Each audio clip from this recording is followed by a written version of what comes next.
a $1 bill from 1970, and a $1 bill from today. Same paper, same ink, same size.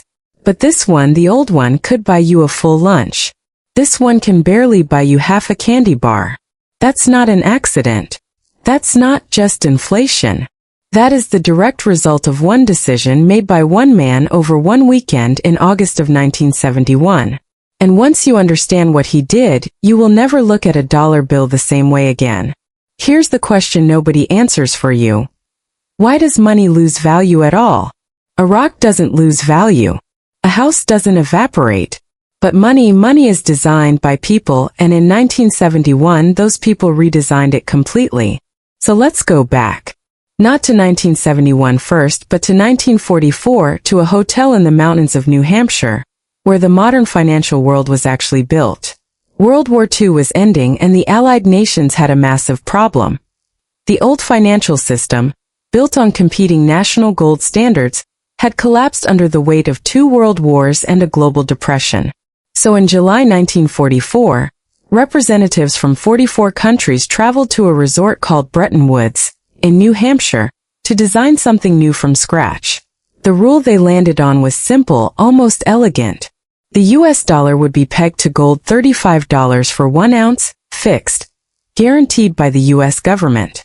And every other currency, the British pound, the French franc, the Japanese yen, would be pegged to the dollar instead of to gold directly.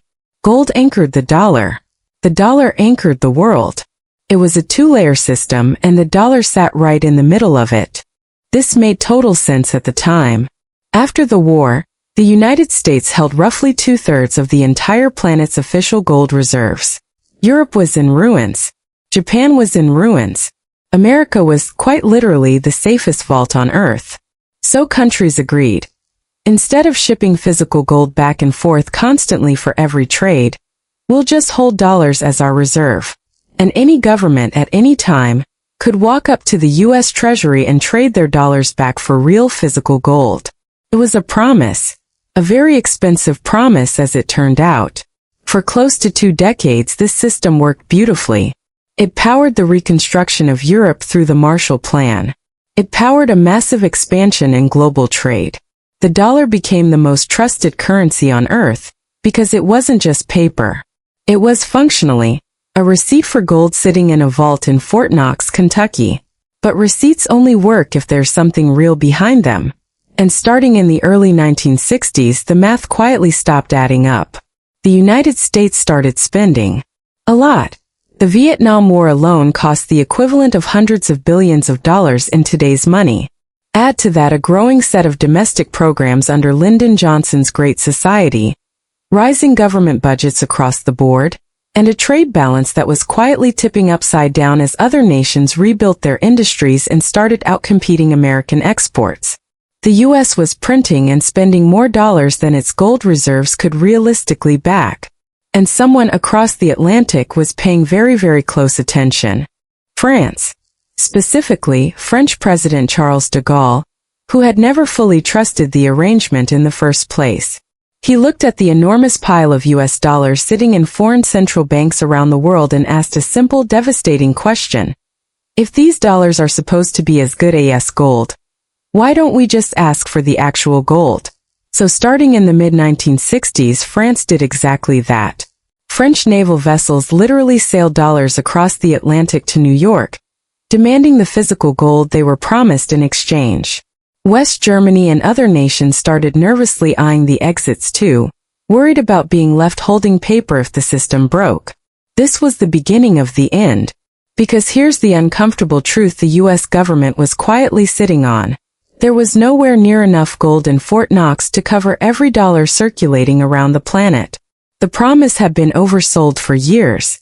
If every country demanded their gold at once, a scenario economists started calling a run on the dollar, the vault would run empty, and the entire global system would collapse anyway, just in a far more chaotic and uncontrolled way.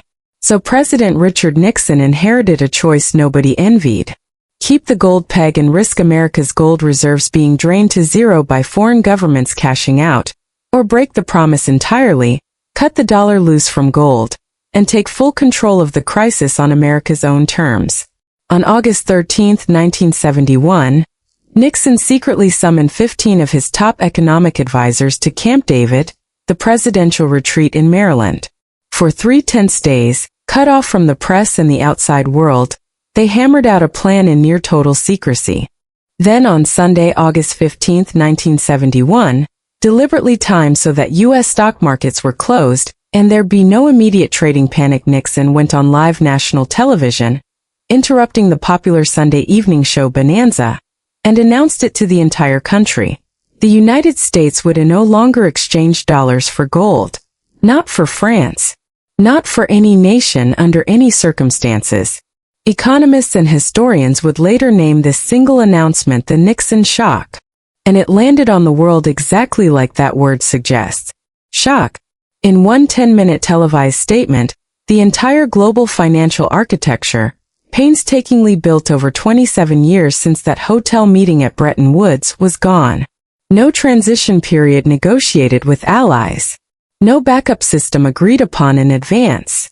No warning to the other 43 nations who had signed on to the original deal. Just gone. Dismantled over the course of a single long weekend. So what replaced it? This is the part most people never actually get explained to them clearly. The dollar became what economists call fiat currency. Fiat is Latin for let it be done. It means the money has value only because a government declares that it does, and because people trust and agree to use it as payment. Not because it's backed by gold sitting in a vault. Not because it's backed by silver or oil or anything physical at all. Just trust. A shared collective agreement, printed onto paper and stamped with a government seal.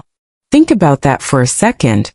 Every dollar, every euro, every yen, every currency you've ever earned or spent today is essentially a promise with nothing solid backing it, beyond the government's word and the world's ongoing collective belief in that word.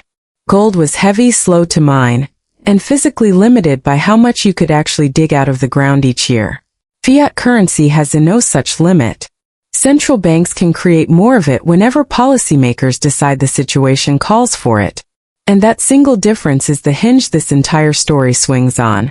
Because when you remove the physical ceiling on how much money can exist, you also remove one of the biggest natural brakes on inflation that had existed for centuries.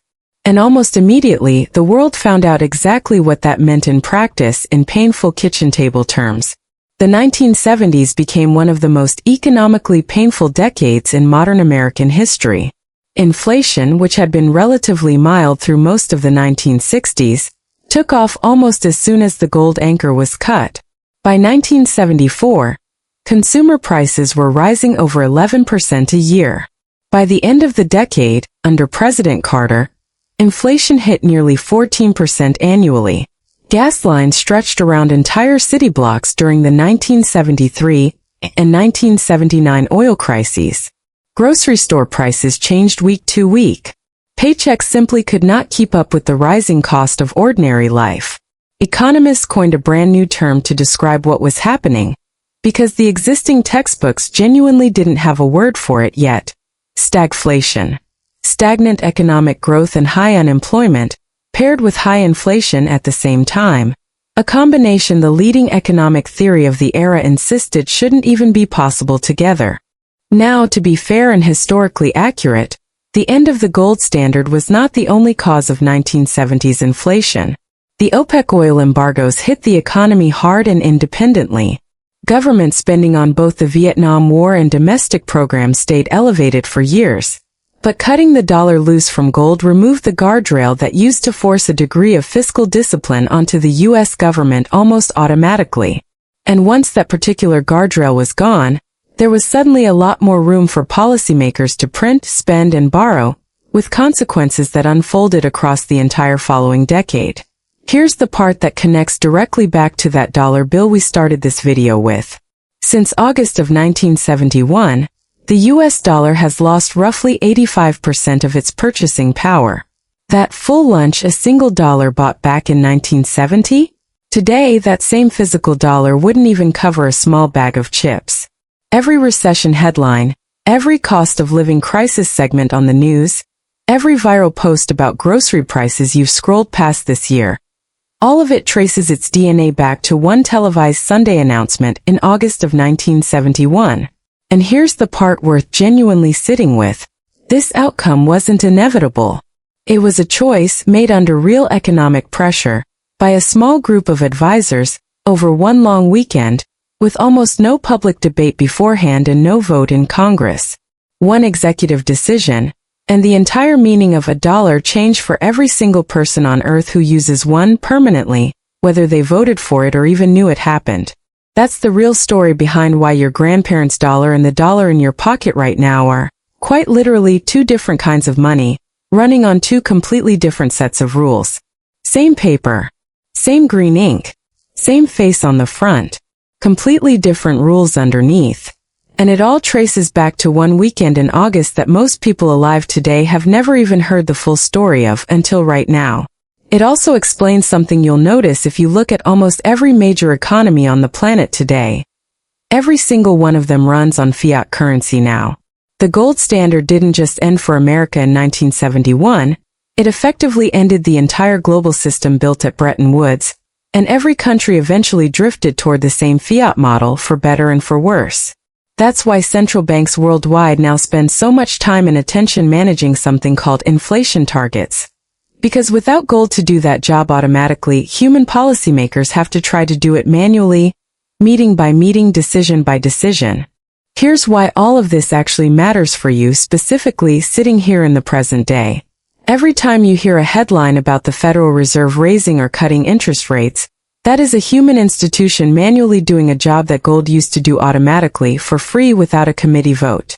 Every time your paycheck feels like it stretches a little less far than it did last year, even though the number on it stayed the same or even went up slightly, you are feeling the tail end of a system that was permanently unlocked back in 1971. This is also exactly why some people today put money into assets like real estate, stocks, or even newer things like gold funds and cryptocurrency. Not necessarily because those are risk-free, but because many investors are consciously trying to hold something that a government can't simply print more of overnight. Whether or not that strategy works out is a whole separate conversation. But the instinct behind it traces directly back to this single event. If this video connected some historical dots for you, do two quick things. Hit subscribe because this channel breaks down the financial history that actually explains the world you're living in today. And drop a comment letting me know, does understanding the Nixon Shock change how you think about inflation, or about the news headlines you see every single week? Thanks for watching all the way through. I'll see you in the next one.